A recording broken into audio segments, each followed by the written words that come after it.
Hi, welcome to Superhero Rundown. I'm Jess, and today we're going to answer the age-old question. Is a show with a female protagonist actually feminist? That's right, today we're going to be looking at Agent Carter. Obviously, Hallie Atwell is phenomenal in the role.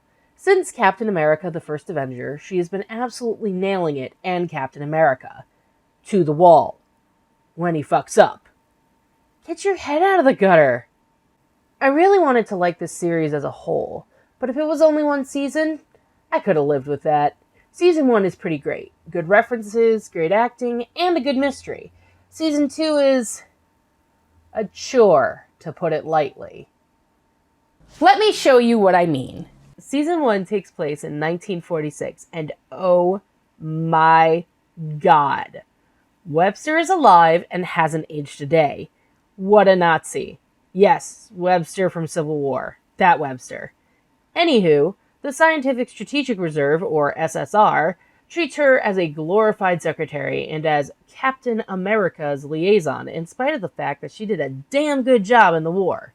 Two things here that are set up right off the bat. She uses her femininity to her advantage to request days off due to ladies' things, and the dick measuring contest between the agents in the office gets very tiring very quickly.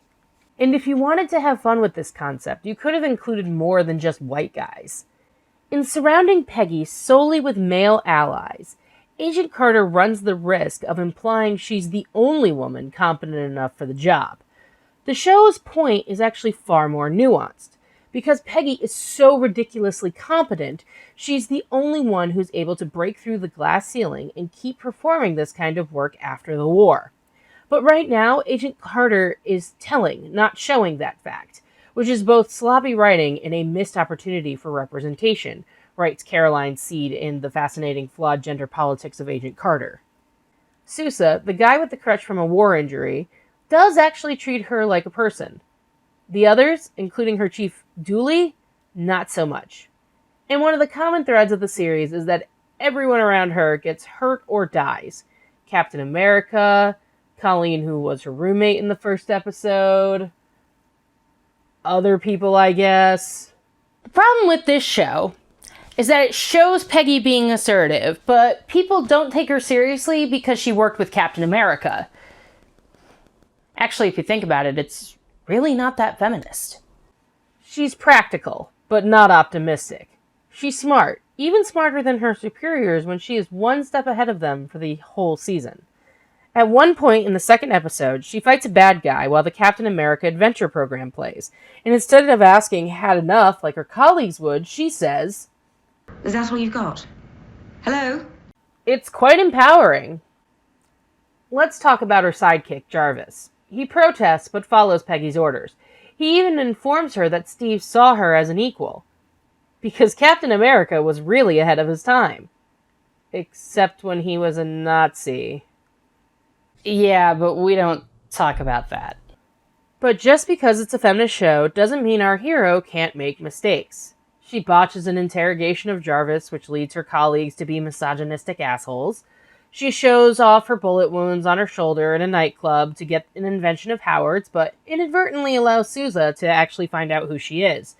Dottie escapes from Peggy multiple times. It shows her as fallible and gives her humanity. I mean, the show would feel hollow if the main character didn't have any humanity. However, this is what makes Agent Carter interesting. The love interest is where Peggy Carter started. There is no denying that Peggy was an amazing character when she first appeared in Captain America the First Avenger. But the film was a Captain America movie. She was his love interest, in which viewers were given merely minimum information about her character, mostly in relation to Captain America's tale. Yet Agent Carter sheds light onto this love interest, giving her more than her relationship with Captain America. The series portrays her as a fully developed character who is struggling with her emotions, career, and undercover work. We see a woman who gained strength but also suffered a tragic loss with the war, trying to build a life of her own where she does not quite fit in, now Tom Bitchy explains in The Feminist Achievement of Agent Carter. Season 1 is all about clearing Howard Stark's name and getting his inventions back since they have appeared on the black market. One of the highlights of the show is in the 4th episode when she finds Steve's blood and Howard has lied to her. Thompson tells her, "No man will ever consider you an equal." Get bent, Thompson. So Peggy and Howard argue. She trusted him, and he tells her that he lied to protect her because of how much Steve meant to both of them. Howard did fly them into Germany to fight the Red Skull, and they found Bucky. She tells him he's motivated by money, which is true, but not when it comes to Rogers, as he has a really good reason to keep it from the United States government. Captain America's blood holds the key to vaccines, medications, possibly even the cure for the common cold. In Peggy Carter and the Power of Choosing Her Own Ending, Capital Chick, that's a name, elaborates on this argument. In some ways, it mirrors the future philosophical debates that will unfold between Steve Rogers and Tony Stark.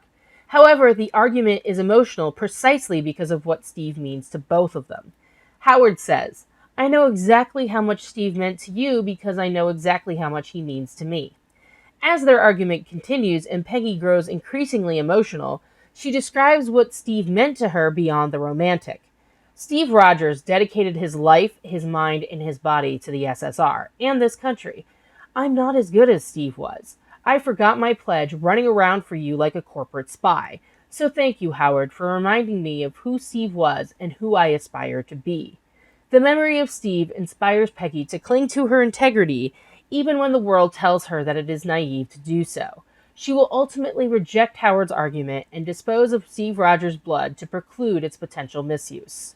It's amazing that Stark likes Steve so much that he wants to use Steve's blood for good. And as for the motivation of money, Howard wouldn't have gone on a suicide mission just for money because he cares about Steve. To culminate this amazing storytelling, she saves Howard in episode 8. Peggy realizes that the midnight oil used in the theater made all those people kill each other and links it back to the Battle of Finau during the war. Stark gets kidnapped, and when the SSR tries to find him, they deduce that Dr. Faustus is going to use Howard to attack New York City with the oil.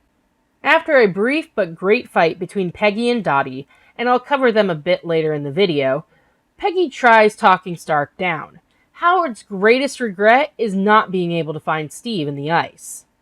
He was the one thing I've done that brought good into this world. Which is really fucking powerful. Side note, Jarvis tells Peggy that Howard is going to destroy his inventions because he continues to believe that no government, even our own, can be trusted with those particular inventions.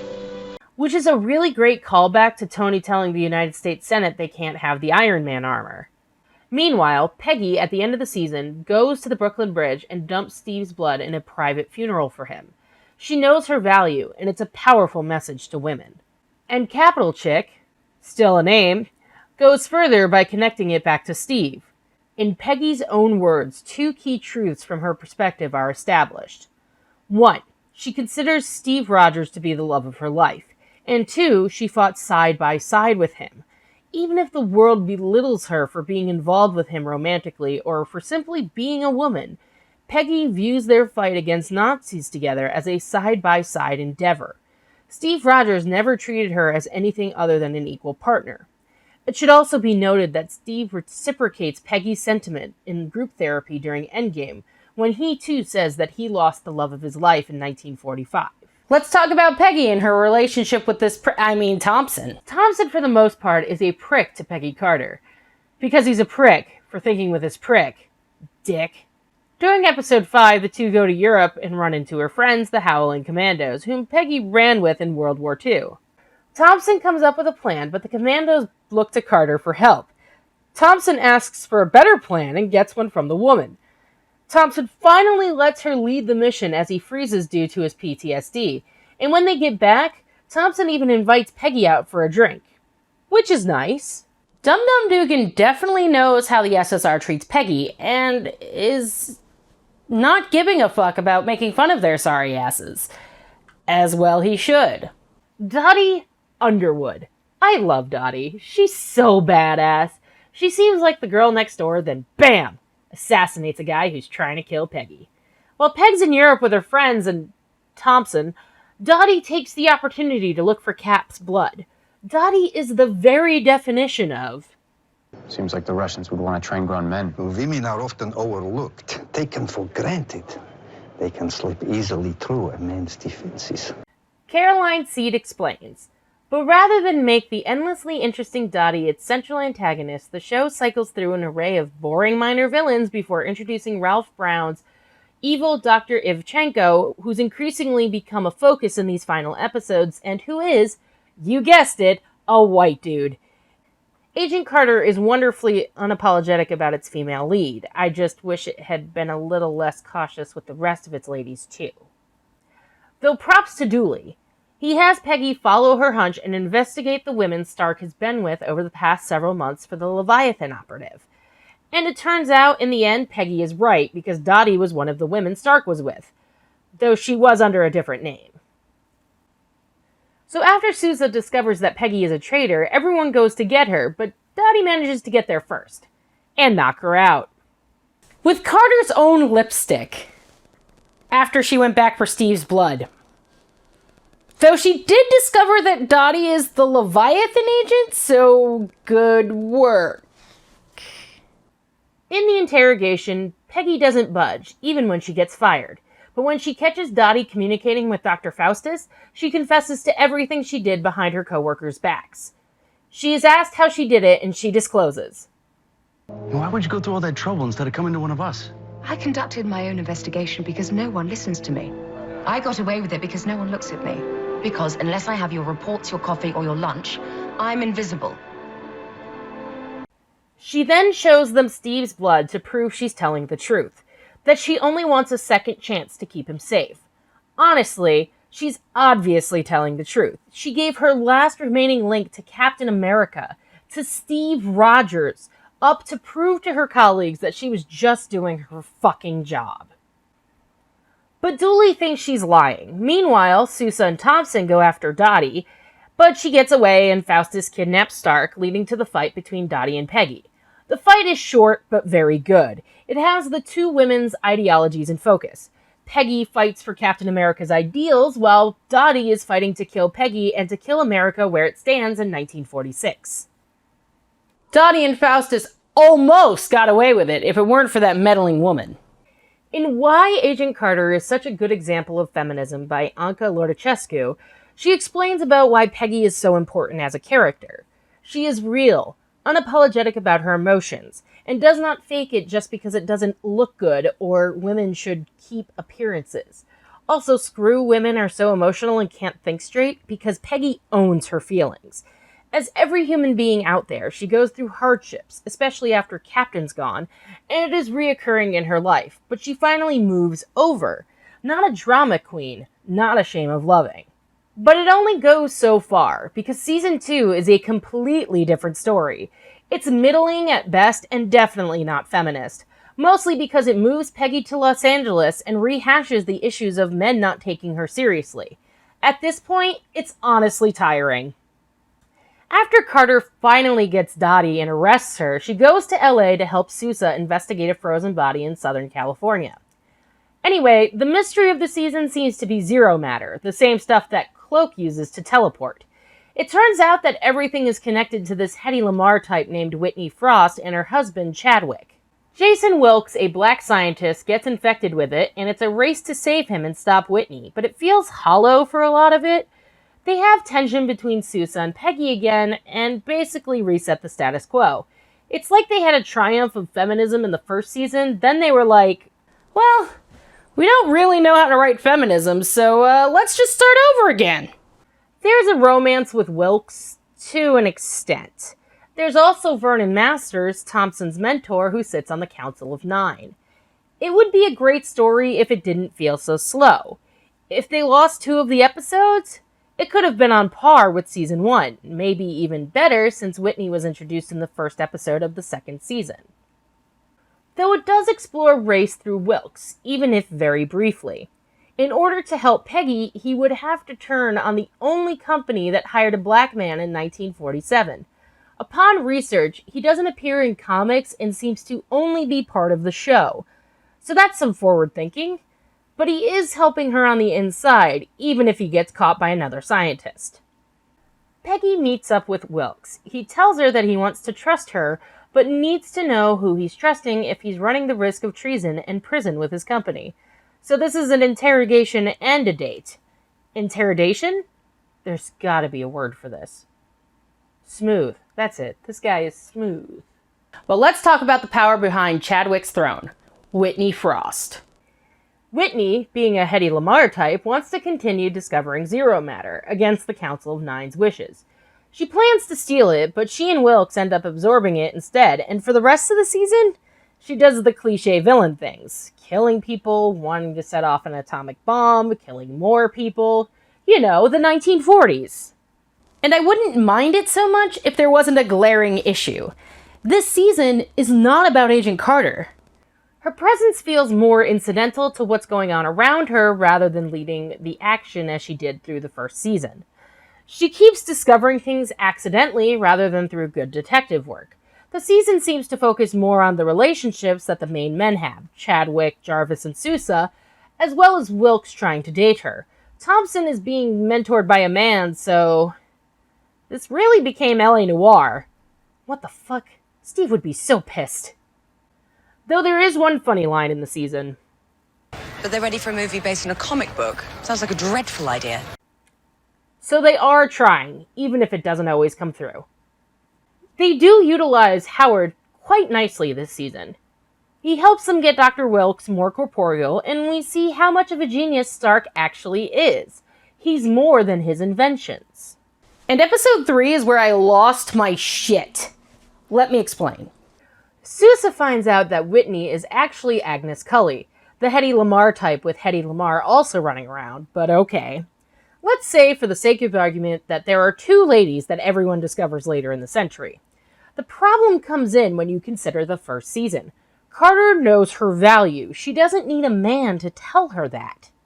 So Whitney, this big Hollywood star, is seen, but only for her beauty. And that upsets me because I thought the show was past this. In Stop Calling Agent Carter a Feminist Triumph, Hannah Shaw Williams tells us, as a feminist, I don't find Agent Carter's yay go women moments, of which there are many, particularly stirring or interesting for the simple reason that they are preaching to the choir. It's the girl power spirit of 1990s pop feminism, and in a TV landscape that includes complex, fallible characters like Claire Underwood, Piper Chapman, Sarah Manning, and the women on shows like The Walking Dead and Game of Thrones, Peggy Carter's bland, ball-busting, we-can-do-it peppiness feels like something from another time, and not just because of the show's setting. And honestly, it didn't feel as prevalent in the first season because the stakes of Steve's blood and Peggy's place in the SSR felt real. Whitney eventually murders most of the Council of Nine and holds all the keys to power. Masters, Thompson, and the others agree to take down Whitney. Dottie shows up again and absolutely destroys Masters verbally. It is beautiful. But there are stakes in this season. For Jarvis. Anna, his wife, is an absolute delight in the season, and when she gets shot, Jarvis has to come to grips with Anna being in the hospital. He promises her things, and it's highly emotional. And we learn that those are the stakes for Jarvis. He can't lose Anna no matter what. Jarvis learns from the doctor that Anna can no longer have children, which explains that when Tony is born, Jarvis takes care of him while Howard runs Stark Industries. It explains a lot about Jarvis and Tony, and why Tony named his AI after his caretaker. Going back to the stupid part of the season, they knock the zero matter into the rift and arrest Whitney Frost. They realize that it is a manual override issue, but before they can decide, Sousa sends himself to get the manual override. They all try to help Peggy as she tries to save Sousa from the rift, and the hover car saves the day.